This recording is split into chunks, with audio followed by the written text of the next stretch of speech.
So far we heard the version of the true story of the three little pigs from the pig side.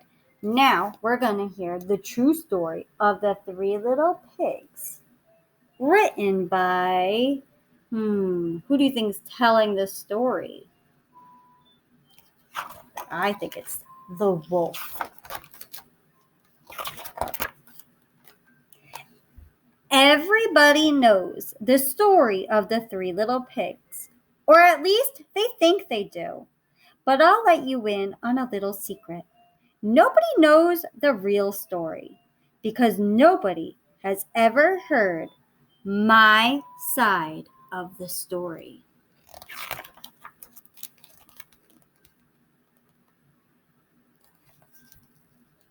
I'm the wolf, Alexander T. Wolf.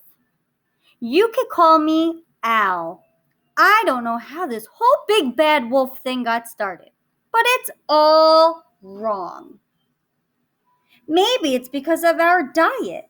Hey, it's not my fault wolves eat cute little animals like bunnies and sheep and pigs. That's just the way we are. If cheeseburgers were cute, folks would probably think you were big and bad too.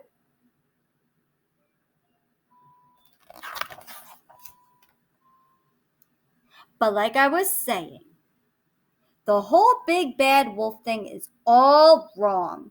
The real story is about a sneeze and a cup of sugar. This is the real story.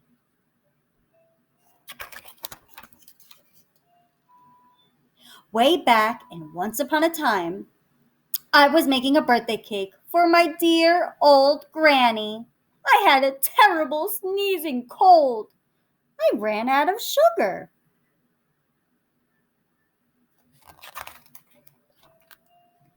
So I walked down the street to ask my neighbor for a cup of sugar. Now this neighbor was a pig, and he wasn't too bright either. He had built his whole house out of straw. Can you believe it? I mean, who in the right mind would build a house of straw? See the wolf walking? He's walking right up to the straw house. So of course, the minute I knocked on the door, it fell right in. I didn't want to just walk into someone else's house, so I called, "Little pig, are you in?" No answer. I was just about to go home without the cup of sugar for my dear old granny's birthday cake. That's when my nose started to itch. I felt a little sneeze coming in. Well, I huffed and I snuffed.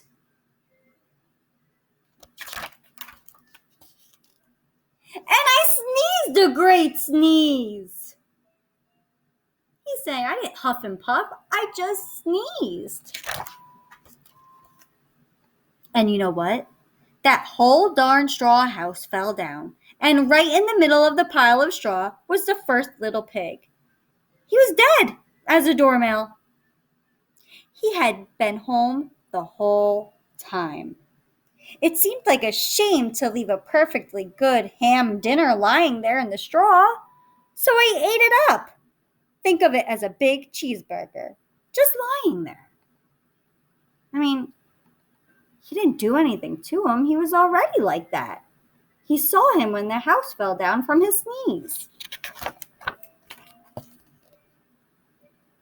I was feeling a little better, but I still didn't have my cup of sugar. So I went to the next neighbor's house. See it here? What's it made out of?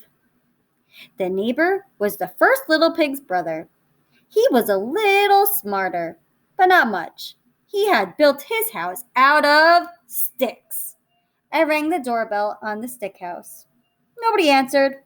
I called, "Mr. Pig! Mr. Pig! Are you in?" He yelled back, "Go away, wolf! You can't come in. I'm shaving the hairs on my chinny chin. So he said he didn't say not by the hair of my chinny chin. He said that he was shaving the hair on his chinny chin. This wolf. I wonder who's telling the truth. I had just grabbed the doorknob when I felt another sneeze coming on. I huffed and I snuffed and I tried to cover my mouth, but I sneezed a great sneeze. And you're not going to believe it, but this guy's house fell down, just like his brother's. When the dust cleared, there was the second little pig, dead as a doornail, Wolf's honor. He's saying that he died because the sticks fell on him. Do you believe him? Now, you know food will spoil if you just leave it out in the open. So, I did the only thing there was to do. I had dinner again. Think of it as a second helping. I was getting awfully full, but my cold was feeling a little better, and I still didn't have that cup of sugar from my dear old granny's birthday cake. So I went to the next house. This guy was the first and second little pig's brother. He must have been the brains of the family. He had built the house out of bricks. I knocked on the brick house. No answer. I called, Mr. Pig! Mr. Pig, are you in? And do you know what that rude little porker answered? Get out of here, wolf!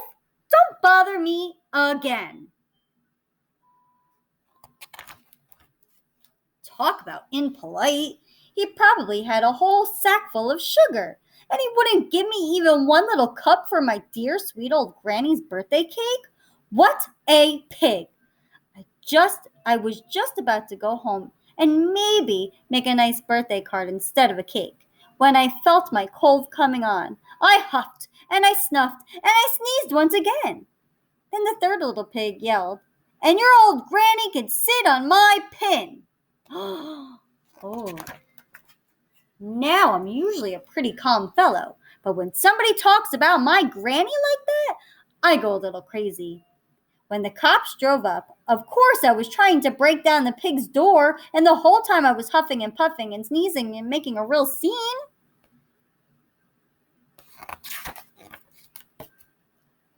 The rest, as they say, is history. The news reporters found out about the two pigs I had for dinner. They figured a sick guy going to borrow a cup of sugar didn't sound very exciting. So they jazzed up the story with all that huff and puff and blow your house down. And they made me the big bad wolf. That's it. The real story. I was framed.